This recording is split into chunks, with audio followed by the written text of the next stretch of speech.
right, we are back with the National Basketball Association after about a week off. We are back with the NBA. Now, we did predict yesterday's game between the Los Angeles Lakers and the Charlotte Hornets on our college basketball best bets. If you don't watch that, then go check them out. The best bets are in the description down below. But my goodness, I mean, I just got done watching the Lakers lose to the Hornets.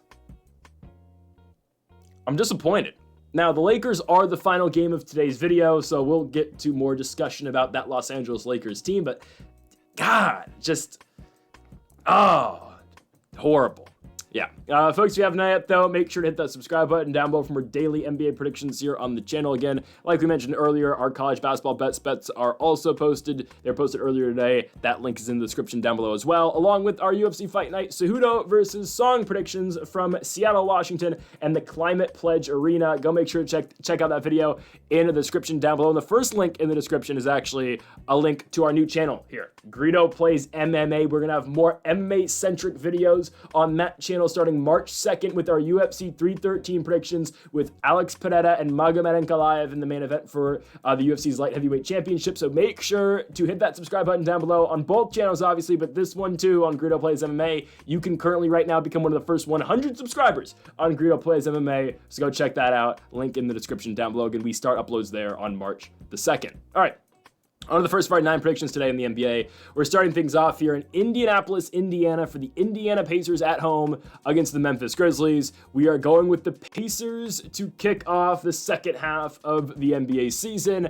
And yes, I do think they get Memphis here. It's a good spot for the Pacers. I really believe so. At home here, I know they were struggling to end, the first half of the year going into the All-Star break, but they found a way to win their final game before the break in Washington, D.C. against, yes, a bad Wizards squad, but they find a way to win that game in overtime by 8 points, again, going into the break. And now they get to reset and they get the Memphis Grizzlies at home. Yes, Memphis is a great team, but I don't know if we're going to see a common theme throughout the NBA coming out the break. But I mean, the Lakers and the Hornets, and I get it, the Lakers are just odd sometimes, and they're still learning that whole Luka thing. And Charlotte's just always been bad, but those teams were ice cold in the first half in Los Angeles yesterday. I don't know if that's going to be a theme throughout the NBA.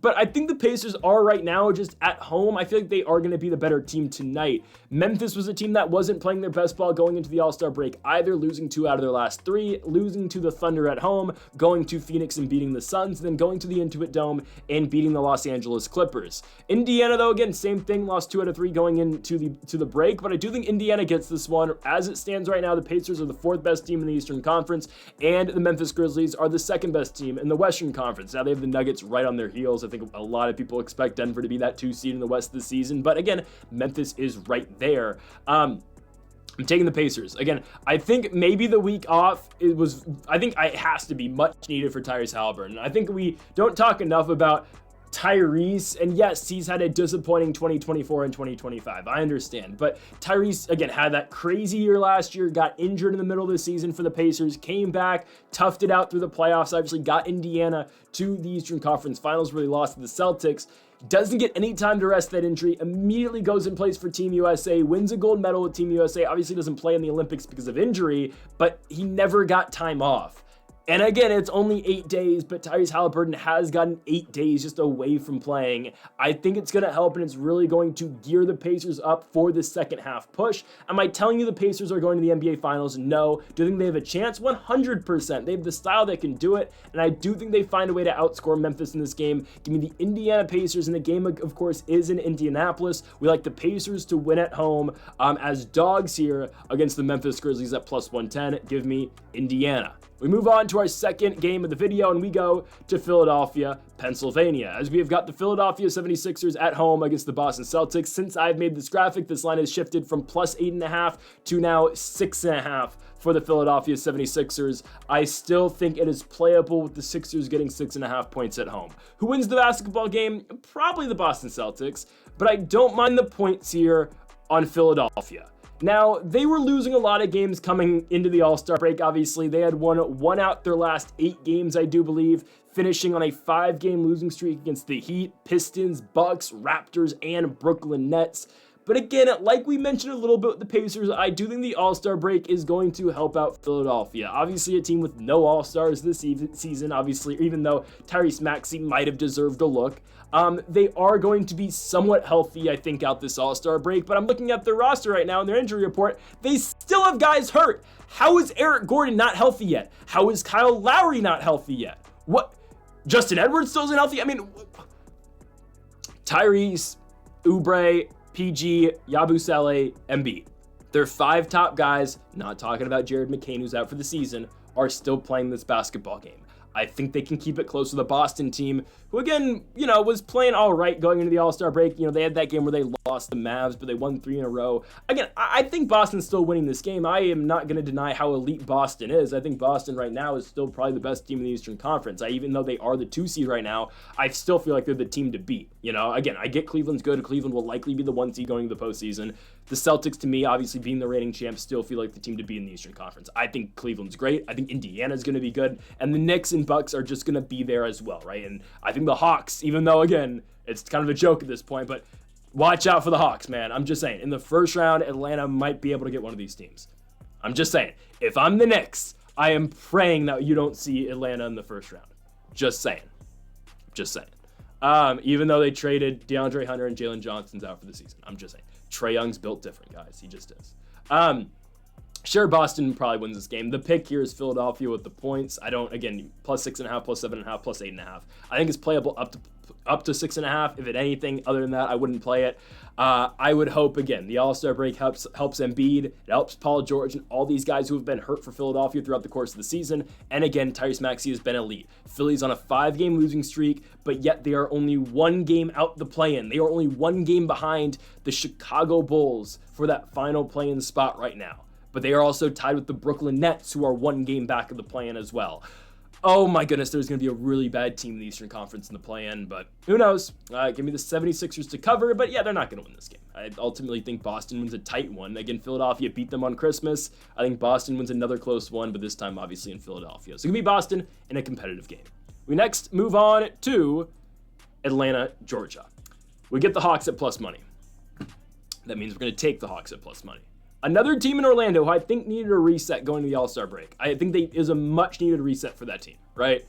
Hot to start the year, injuries, they stay hot, more injuries, Banchero and Wagner come back, kind of cold, right? They were kind of getting on the right track, I think, going into the break. They had split their last 6, coming off a victory over the Charlotte Hornets, going right into the All-Star break. Now they go to Atlanta, and I think the Hawks get them. Jalen Suggs, I believe, is still injured. Yes, Suggs is still out with the quad injury, so he's not going to be playing this game.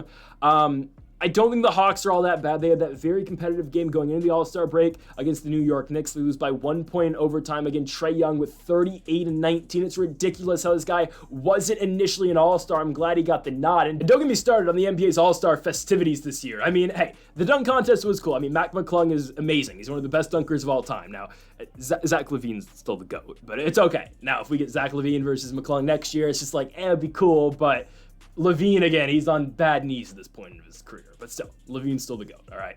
Just saying. Anyways, you got America and Canada. Again, I don't want to get started in the All-Star game, but we can talk about it real quickly. We got America and Canada tonight. They're going to go to war in Boston in an exhibition tournament for the All-Star break in the NHL, right? Those teams are going to war tonight. Let's hope the USA wins. But, USA money line tonight, by the way. They're going to war. And then the NBA, we got this crap going on. It's a disgrace. It's a disgrace.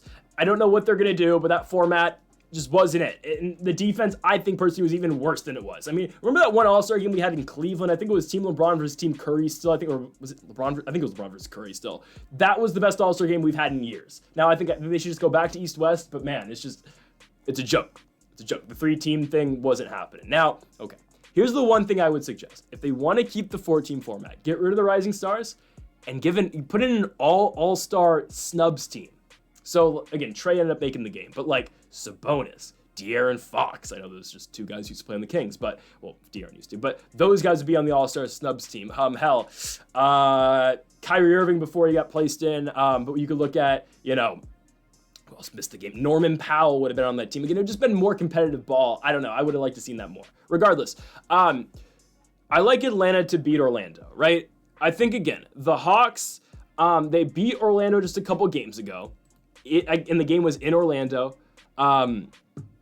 They had lost that game to the Knicks, but it was very competitive. And I like Trae Young. Again, the Hawks are going to need to rely on Trae Young the most they ever have, and they have relied on Trae Young a lot. But right now, this is when they're going to need to have Trae Young. No Jalen Johnson. No DeAndre Hunter. It is his team. They've got some injuries. Onyeka's been hurt a lot, but Onyeka, I think, is playing in this game, obviously. They need Trae Young to rise to the occasion for the rest of the season. They are currently the 8 seed. This would right now be the play-in game with the 7 and the 8, with Orlando being the 7 and the Hawks being the 8. But I think Atlanta gets this one. Again, it's an offensive team, an all offensive team versus a defensive-minded squad. I'm taking the team who scores the ball more efficiently, right? And again, I think there will be a trade eventually. I think Trae Young, again, his time's coming to an end here in Atlanta. They've asked him to do so much. I think Trae, again, eventually will move on from this team probably in the offseason. And I think it's probably a trade. If I had to suggest a trade, it would be him going to Orlando and a deal centered around Jalen Suggs. Now, obviously, Trae Young's the prize in the trade, but it would be Suggs and a couple first-round picks for Trae. Now, Jalen Suggs is not playing tonight, obviously, for Orlando, but I think the Hawks get this one done. Plus 100, I don't mind the Hawks at home. Selfishly, I want to see them in the 6. Eventually, they're 3 games behind the Pistons for that 6th seed because I want to see, obviously, that Knicks-Hawks matchup in the first round. I mean, who wouldn't, right? Give me Trae Young and the Hawks to pull one out. Yes, we pick the Hawks pretty much every single video, but, we're doing it again, right? I think our ROI on the Hawks has to be positive this year, right? It has to be. I know they're 3 games under 500, but we've taken them at plus money so many times. It's going to be Atlanta here on the road, coming off the All-Star break to beat the Orlando Magic. We go on now to our 4th game of the video. The Brooklyn Nets take on the Cleveland Cavaliers.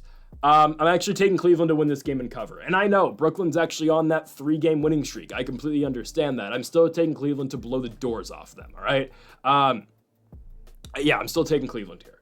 The Cavs, regardless of how good the Nets have been recently and they've been so great, they're still 14 games under 500. Cleveland is just that good. This team, they blow everybody out, right? They've lost 1 game since January, right? The only loss they've had in the month of February is that game at home against the Boston Celtics. Since then, they have won 4 in a row, beating the Wizards by 10, beating the Pistons by 3, beating Minnesota by 21, and beating Toronto on the road by 20 plus points. I think they do blow out the Nets here. I'd personally stay away because the Nets are kind of random to me, honestly, right now. Because yes, guys, with a Brooklyn win today, and a loss from Chicago, who we're going to talk about in a minute, in a game that they should probably lose, and Philly with the game that is very losable for them earlier in the slate, obviously, that we talked about. Brooklyn could end up being right now, if the playoffs or the play-in were to start today, Brooklyn would get in.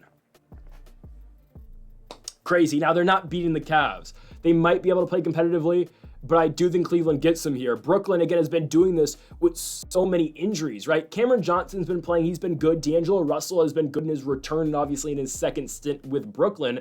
But Cam Thomas is still out. Cam Thomas is still injured.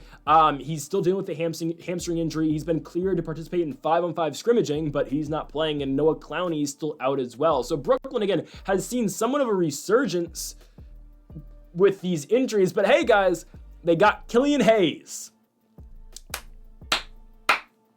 Welcome Killian Hayes to the Brooklyn Nets. The playoff push starts now. He was on the Long Island Nets, if I'm not mistaken, their G League squad. I like Cleveland, though. I think the Cavs blow them out here. It's a comeback to earth moment for the Brooklyn Nets. Personally, I'd completely stay away. The Cavs, again, are just that much better, though, with the DeAndre Hunter ad. They were great going into the All-Star break. They should continue to be that good. I'm taking the Cavaliers to win this game on the road in Brooklyn and to cover the 13.5 points. But yes, personally, I would not play it. I'd stay away. And I'd stay away from this one, too. But I do like this one more, the New York Knicks to win at home and cover the 12.5 points against the Chicago Bulls.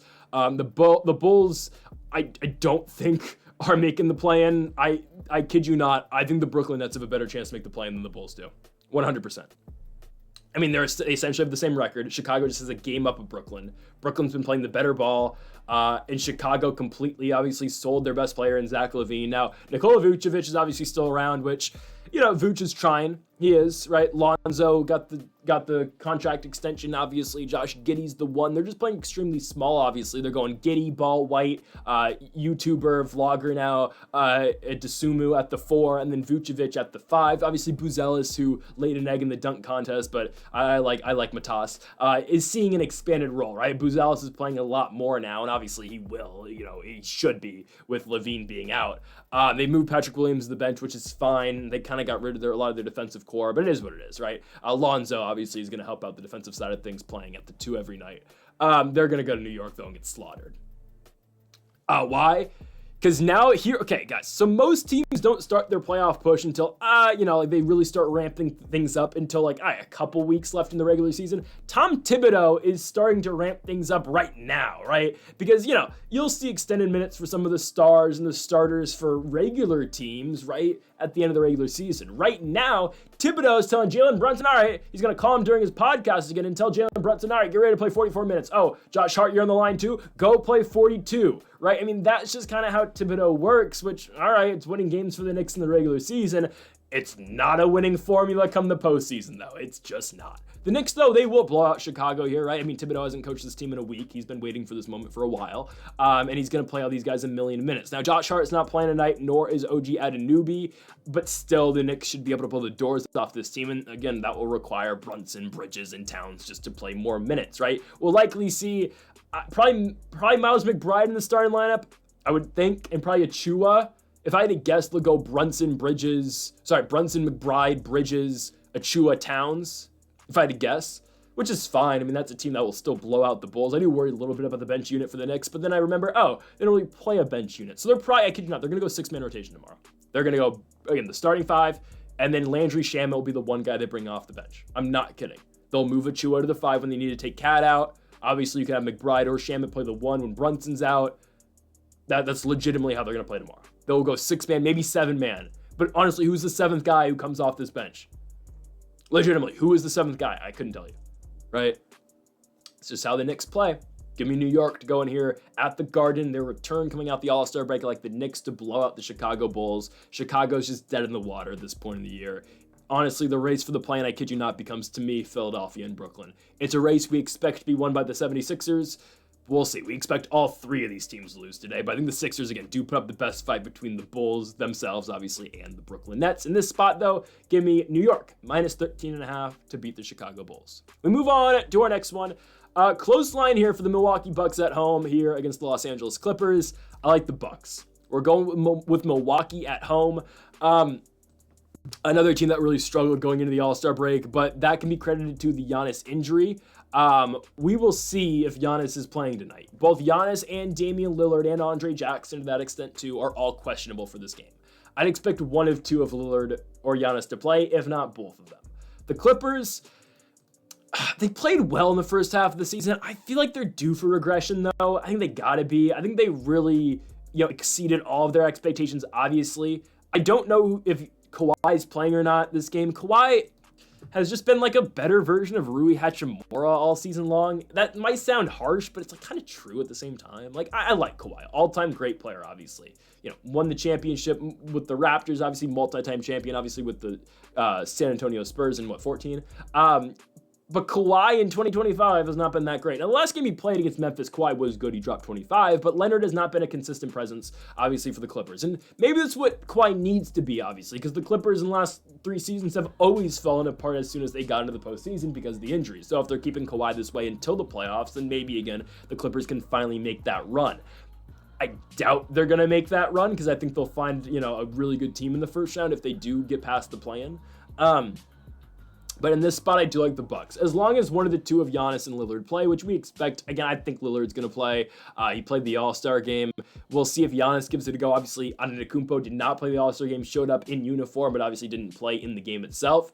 I think, again, as long as Lillard plays, we'll see if Giannis gives it a go. The Bucks should be able to win at home. Again, this is, it's a new half of the season, obviously. The Clippers were very hot and cold at the end of the first half. Obviously, very hot to start the season, but kind of cooled down as the season went on, but finished going into the break with 3 straight victories. Sure, 2 of them were the Jazz and then a victory over the Memphis Grizzlies, but this team's good. Norman Powell's obviously a dog. Should have been an all-star. Again, if LeBron, told the NBA he wasn't playing, then Norman would have got the nod. But it is what it is, right? It is what it is.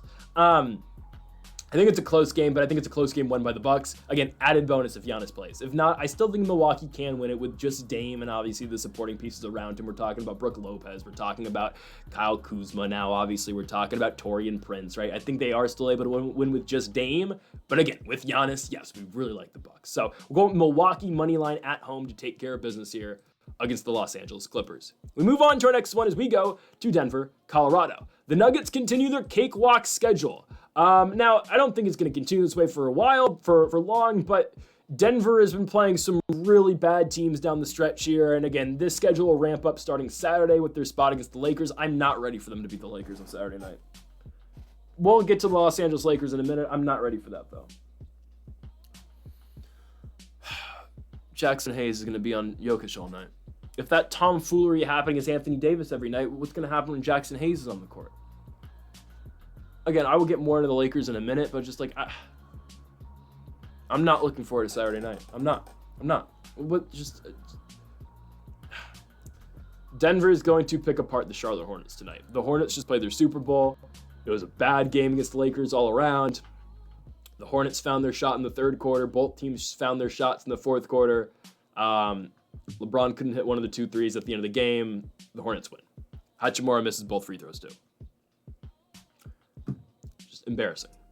It was the Hornets' first win on the road since January 17th in Chicago against the Bulls. It's their 14th win all season long. So they play a very competitive game in Los Angeles. What happens? They're going to go to altitude and they're going to get blown out. It's not going to be close. Denver will beat this team by 25 points. And it's just going to be like, all right, great. Awesome. Denver's dealing with injuries. Aaron Gordon's back, though. Actually, they're all probable. Gordon's probable, Murray's probable, MPJ's probable. Don't know why they're all on the injury report, but they're all playing. Russell Westbrook's back as well now. Oh, great. The Nuggets are just back for real. Great. Again, probably the 2 seed in the playoffs in the West. I would expect them to be, right?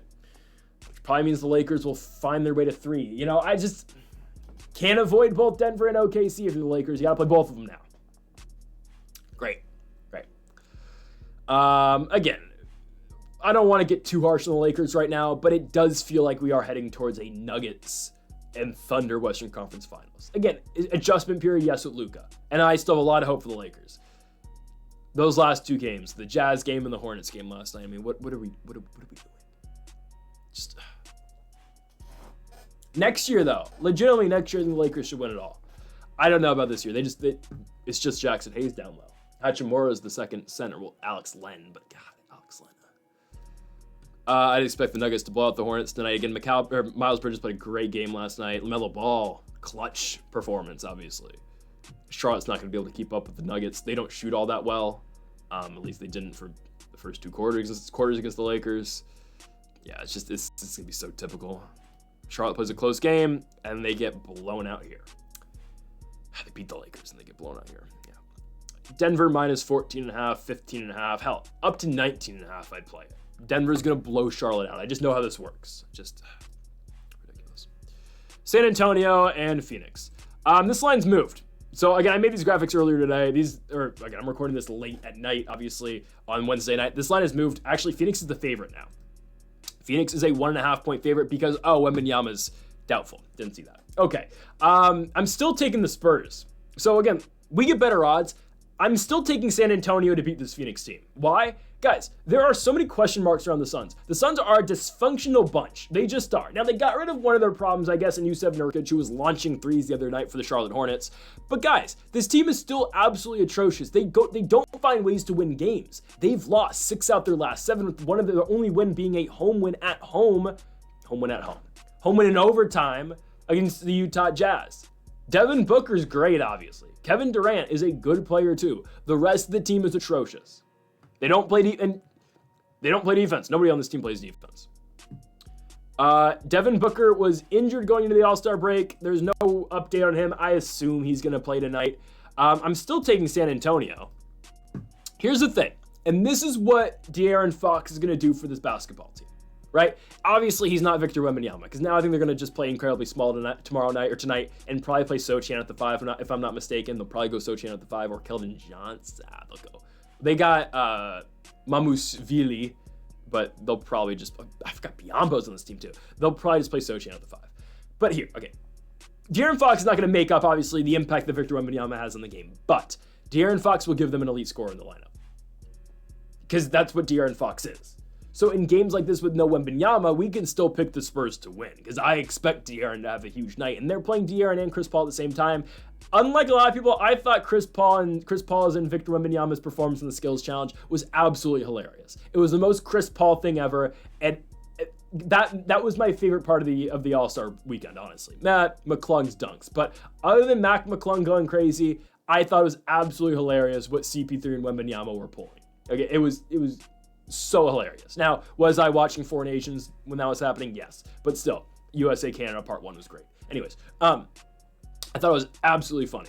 It was hilarious. Anyways, De'Aaron Fox makes his team viable without Victor Wembanyama. And considering the way the Suns played going on the road against a Spurs team that can score, and we're going to see a lot of De'Aaron Fox tonight, he's, again, been with this team for a while now coming out the All-Star break, I am going to take San Antonio. I'm going to take the Spurs here. The Spurs are 23-29. Phoenix is 26-28. Right now, the way I see it, I think Phoenix misses. I think they miss the playoffs. I think they're the play-in. I don't even think they get in that.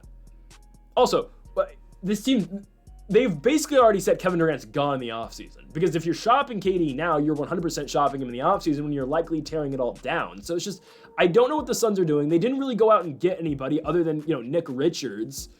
Beal's still coming off the bench, which is fine, but they didn't do anything. And they're already saying, all right, we're going to get rid of KD, but we didn't even try to win this year. I don't get what the Suns are doing. They don't play defense. They're not good. Give me San Antonio to win the game at home. As we go into our final game of the video, the Suns moved to 3.5 now. Los Angeles Lakers on the road against the Portland Trail Blazers. I'm taking the Lakers to win. I understand. Yes, oh, wow, we're taking the Lakers. Portland, the Linsanity run for the Trailblazers is over. They were on fire, obviously. In early February and late January, we were picking them every single night. They lose 3 in a row going into the All-Star break in Minnesota and back-to-back games in Denver. They've officially cooled down, right? I know, again, they've been winning a lot at the Moda Center. They are on fire in Portland, but the hot streak's over now. I feel like the Lakers have to get this one. Now, I can see this going one of two ways, all right? And we will know. We will know at some point during the day today. So I'd wait to bet on this one if you're going to bet on it, okay? This can go one of two ways. The Lakers are extra motivated to win this one. They go to Portland on the road, and they beat the crap out of the Blazers, right? Or they win a competitive game. I think, again, here's the thing. This is the determining factor in this game. If LeBron James plays. If LeBron's not playing this back-to-back, you can chalk it. The Blazers are winning. I don't care. I love Luka. I think Luka's going to be an all-time great Laker. Right now, in this system, Luka's still getting accustomed to this team. Luka Doncic by himself with, again, the Lakers got screwed last night with the AR ejection. They did. Reeves did not deserve to get ejected. I've seen so much worse that's happened, and they ejected Reeves for saying, profanities. Ridiculous. Just Luka and Reeves, I don't think go to Portland and win. The way the Lakers are playing right now with no team chemistry, no, they don't. With LeBron James, they will win the game. It's crazy. The guys, I know he missed the 2 game-winning shots, but still, if LeBron wasn't playing, they would not been in the game in the first place. All right, he's 40 years old and he has to put this team on his back every night. And I was hoping that Luka right now could take some of that off of LeBron's shoulders, and I still think he will. Right now, though, no, we can't just rely on Luka to win games for the Lakers. Eventually, we will. Come, March, April, obviously. Yeah, I think Luka will be a dominant force who can win games outright for the Lakers. But right now, no, they need LeBron to win. They do. Let's just be honest. I'm going to take them to beat Portland, but it's a big if, and that's if LeBron James plays. Okay? If LeBron James doesn't play, oh boy. Get ready for a lot of three-point shooting. And that's what the Blazers are going to do regardless. That's what they do with their guards, obviously. With Simons, with Sharp off the bench, with Adjiva, with Scoot. Well, Scoot can kind of shoot, right? But that's what they do. They shoot the ball a lot. Jeremy Grant, when he plays, shoots the ball all the damn time, too. That's how Portland is. They're an aggressive team. And they, less than 10 seconds, they're shooting the ball every single possession. That's just how Portland is. And the Lakers don't play their best defense. But in a matchup like this, if Portland just isn't completely hot, it's a game that actually the Lakers can easily win. Because the way to beat the Lakers right now is attack the paint. It is, right? Attack and kick. It's always been the way to beat the Lakers, right? Especially, again, now with no Anthony Davis. In this spot, though, it's stylistically a game that actually matches up fairly well for the Lakers. How both these teams play, I think the Lakers can actually get it again as long as LeBron James does play. I think he does. I'll be honest. I don't think LeBron's going to go the direction of, we lost to Charlotte, lost to Utah the game before. Don't really care what happens in the second half of the back-to-back. I'm going to get ready for Denver. I don't think he's going to do that. They do have a night off after. They don't play Friday, obviously, and then Saturday in Denver. I don't know if that game's going to go too well, but still, I think LeBron will give it a go, but I'd wait. I'd wait to play it. I'm going to take the Lakers though to win the game, -3.5, and on the money line as well if it does come down. But if LeBron does not play, instantly the pick switches to the Blazers. And there are not many players in this league that you can immediately just flip the pick for, but LeBron Raymond James is one of them. He just is. And the guy's 40 years old. That's great. It is great. But hey, Luka is still the future, and the Lakers will be fine next year. I don't know about this year. I'm getting a little bit concerned. I'm getting really concerned. But give me the Lakers to go to Portland and win. Folks, thank y'all for watching. Make sure to hit that subscribe button down below for more. Make sure to leave a like if you did enjoy the video. Make sure to comment if you disagree with any of the picks. We'll be back tomorrow for more daily NBA predictions. Folks, thank y'all for watching, and Mamba forever.